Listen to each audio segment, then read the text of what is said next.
A Praça Tiradentes é um ótimo lugar para falar e pensar arte pública. Bom, aqui a gente vê essas camadas, né? Como que a arte pública foi mudando assim e foi ficando diferente. É lógico que a gente não pode fechar um conceito e pensar arte pública é isso, arte urbana é isso, como se tudo isso já tivesse pré-dito, né?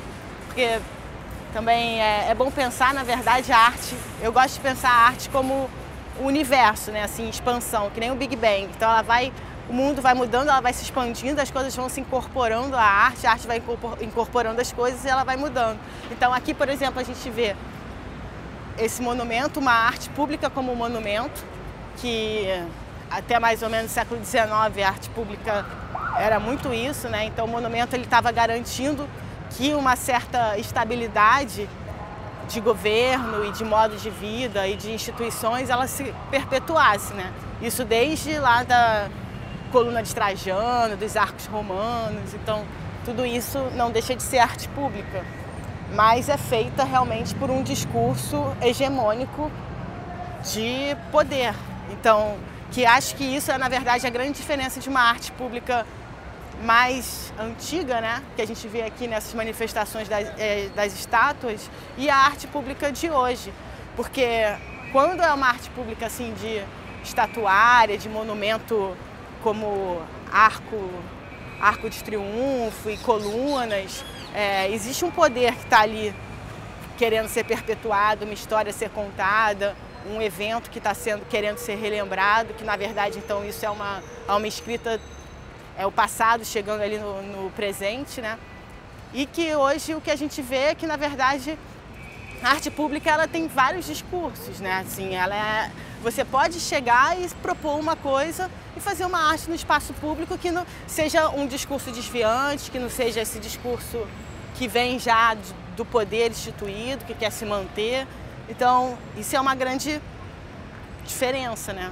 E aqui na Praça Tiradentes, acho um ótimo lugar para falar sobre isso, porque a gente tem esses monumentos que são uma arte pública mais clássica, né, digamos assim, mais de um modo de fazer de uma arte que era realmente diferente.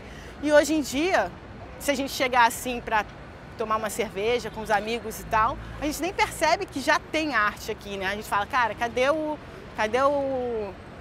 carro do Opavivará, a cama-carro, cadê a festinha lá do Bob N, lá embaixo do ateliê dele? A gente acha que não tem arte nenhuma aqui, mas na verdade tem arte pública aqui, né? Só que a gente não dá muita atenção. Na verdade, a gente não está mais dentro dessa lógica que o pessoal do século XIX tinha de ler isso como um pedaço da história. Hoje em dia a gente pensa, cara, Praça Tiradentes, isso daí é o Tiradentes que está aí no cavalo, e nem é, né? É o Pedro I. Então, assim, as estátuas e os monumentos, que na verdade eles são feitos para permanecer e para contar uma história, hoje às vezes a gente nem tem olhos para eles, né? A gente ignora completamente, solenemente, as estátuas. A liberdade, a justiça, ali a união e a fidelidade. Por que elas estão aqui, assim, sabe? A gente pode passar sem nem olhar e nem perceber que tem arte pública aqui. Porque pra gente, arte pública hoje é estar junto, de repente fazer parte dentro de um corpo coletivo, construindo junto alguma coisa, cozinhando ou fazendo uma manifestação meio arte, uma manifesta. Isso a gente sente muito mais que é uma arte pública hoje do que uma estátua. O que me diz essa estátua? Não sei. Às vezes a gente nem tem mais as ferramentas para ler um monumento desse e conseguir entender o que ele está querendo dizer, né? Bom, essa arte pública aqui da estatuária, né, a arte pública como um monumento, ela faz parte dessa... A arte nessa época ainda eram as belas artes, né? Então era pintura, escultura, arquitetura, a gravura, elas eram campos, assim, linguagens distintas, assim. E hoje o que a gente vê é que cadê os limites dessas linguagens? Você pode fazer uma escultura que incorpore a sua performance nela, você pode ir fazendo coisas aqui junto com com o público, né? Porque também se a gente for pensar, o que é arte pública? É uma arte que está aqui no espaço público, mas quem é que fez? Foi um artista, fez aonde? No ateliê ali, fechado, aí depois trouxe a estátua e deixou aqui. E hoje o que muito é feito, né, pelos coletivos, tá, o pessoal que está na arte contemporânea hoje, é justamente fazer esse processo mais aberto, assim, com as pessoas participando, deixar uma coisa meio processual e o próprio corpo do artista está aqui sendo questionado e fomentado por quem se sente provocado e vai lá provocar o artista. Então, acaba que a arte urbana também, né, não só a arte pública, ela fica sendo um teste para o artista. Ele não está protegido dentro do museu, que vai proteger a obra dele dentro de uma lógica lá da arte, do mercado de arte, da história da arte. Você propõe uma coisa para a rua, se vai funcionar ou não, é como se realmente fosse um teste ali.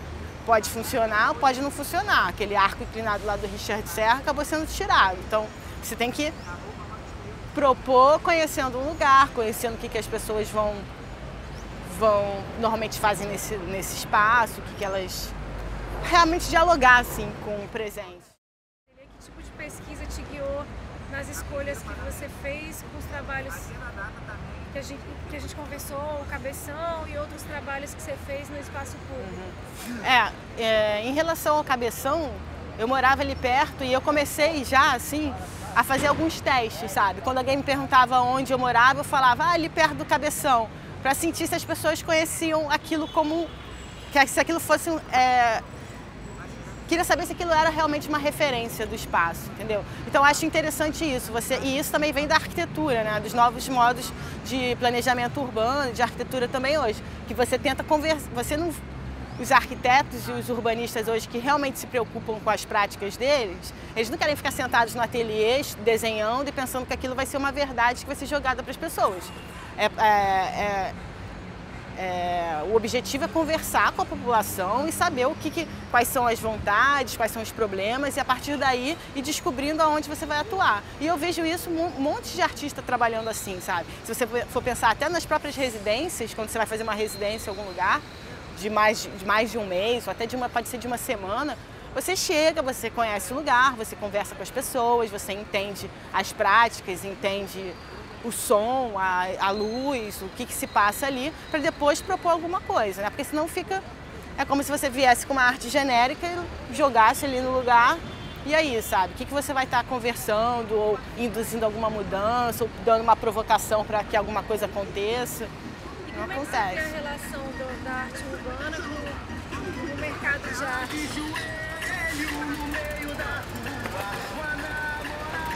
Que bom que ele passou, né? A gente estava falando justamente daquele colega que faz o Miami Bass, mas já teve um outro aí.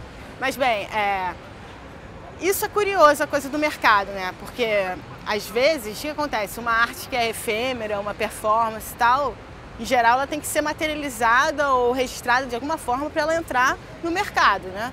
E o que acontece hoje, que eu vejo, e que na verdade é um problema, eu acho, é que o mercado usa algumas ações que nascem como questionamentos do mercado ou do status quo ou da especulação imobiliária. Então, às vezes, ações que são pensadas como artísticas ou questionadoras e tudo mais acabam sendo incorporadas no mercado de arte. Então, assim, não vou ficar citando nomes, mas a gente sabe que hoje existem eventos de arte urbana que você fica vendo grafite dentro de uma galeria e fica pensando, gente, o que é isso, sabe? Tipo, morre o que é o grafite, assim. Será que, assim, tudo bem, de repente alguém ganha com isso, o artista tá lá vendendo a obra dele, mas acaba que parece que é sei lá, um hambúrguer, né? Uma coisa meio fast food ali de arte, e se perde um pouco a própria questão questionadora do grafite, que é feito ali sem permissão, como uma forma também de você marcar a sua identidade e tal, ou alguma questão na cidade, e às vezes você vê um monte de evento hoje em dia que fica aprisionando essa arte ali para ganhar dinheiro, sabe? Sem falar nas intervenções também que ficam gentrificando alguma área que queira renovar, fazer renovação histórica.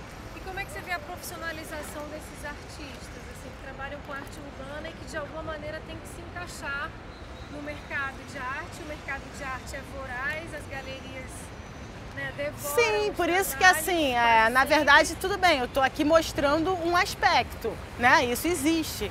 Mas tem artistas, e os próprios artistas, se você for conversar com os artistas, eles fazem essa autocrítica de quando eles vão botar ou fazer um grafite dentro da galeria. Eles têm essa consciência. Que é? Tem artista que fala isso, agora não me vem o nome, mas estava vendo um documentário sobre grafite que ele fala, gente, eu não acho que seja um grafite o que eu estou fazendo dentro da galeria, mas por outro lado, o que ele consegue? Ele consegue levar a arte dele para um público maior, que às vezes nem acha que como eu disse lá, com essa ideia da arte como um universo em expansão, né? Às vezes, se uma pessoa tá na rua e vê um grafite, ele nem vai se ligar que, cara, isso é uma arte, sabe? Às vezes está tão fechado em certas linguagens já estabelecidas que não consegue pensar que aquilo é uma arte. Então, vendo na galeria, você consegue atingir um público que às vezes o pessoal que trabalhava com grafite achava que não ia ser sensibilizado pela arte dele, entendeu? Você acha que o grafite perde no conteúdo político, por exemplo, estando na galeria? Ou você acha que é isso que o grafite perde, na verdade? O fato do artista vender o seu trabalho para a galeria, sair da rua, esse conteúdo político do grafite mesmo, de até marcação de um território, né, de reconstrução de significado. Não, particularmente, eu acho que perde o caráter político mesmo do grafite. Mas quando você é artista, gente, você tem que fazer, assim, você dança um pouco conforme a música, né? E isso não vai fazer também com que você pare totalmente de fazer grafite na rua. Você pode fazer um grafite na rua, um dentro da galeria, assim, mas são lógicas completamente diferentes, né? Um grafite que fica dentro da rua e um grafite na rua e um grafite dentro de uma galeria. Mas é isso, você vai falar também eu acho que também a gente não pode exigir isso do artista, né? Ah, não, você tem que tá sempre lutando por uma causa e aí, você não vai aceitar um convite, você não vai fazer uma exposição, você não vai querer que a sua arte seja reconhecida por um número maior de pessoas. Também não é assim, né? Bom, essa tipo de arte pública que a gente estava vendo lá, estatuário, monumento e tudo mais, para a pessoa ver isso como arte, ela tem que, na verdade, saber ler isso, né? E sentir isso como arte. Então acaba sendo uma coisa um pouco de... Bom, poderia dizer uma certa elite assim, de arte, né? A pessoa sabe ler aquilo como um monumento, entender o que aquelas representações dos rios estavam querendo dizer, o que é aquela representação dos índios, o que isso é para a arte, você ter um escultor que mostra isso. E aí hoje, por exemplo, o que eu vejo e sinto com o pessoal das artes, nas exposições e tudo mais, é realmente uma busca de uma linguagem mais universal, assim, que a gente não precise, que a gente consiga ter um contato e aproveitar-se um momento e ter uma vivência, fazer um acontecimento, que as pessoas possam participar sem ter uma certa preparo anterior, entendeu? Então, por exemplo, vou dar um exemplo. Aqui a gente tem um ateliê do Bob N, lá, Caixa Preta. Ele já fez algumas aberturas aqui, que aqui embaixo tinha uma festinha rolando lá com o DJ, que hoje em dia a gente pensa, a própria fazer arte, fazer festa é uma arte hoje em dia, né? Então assim, tinha um DJ aqui tocando, e aí o pessoal dançando aqui na rua mesmo, e aí vem o morador de rua, vem a prostituta, vem o bêbado, e eles estão lá também vendo arte, entendeu? E pode ser que ele tenha uma interpretação ou sinta alguma coisa, lógico que cada um sente uma coisa, mas ele está lá curtindo aquele momento. Então é um momento que você cria ali um corpo lá meio coletivo, né? Que nem aquelas moléculazinhas lá da emergência, não sei se vocês... Discodelium, tem um fungo que ele só é visível quando ele é coletivo, assim. Então é um pouco isso quando rolam essas manifestações ou essas experiências coletivas, né?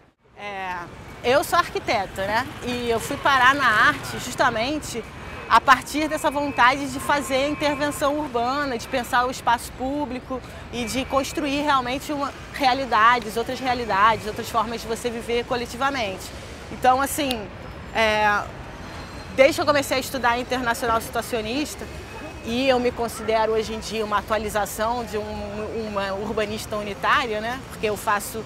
E acho que todo mundo aqui no centro acaba sendo um pouco, né, de urbanista unitário, que chega e resolve você mesmo, faz o seu urbanismo mesmo.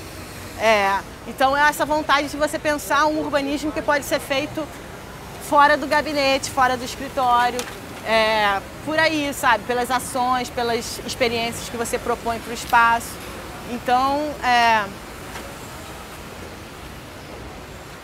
Então foi daí que eu cheguei à intervenção urbana.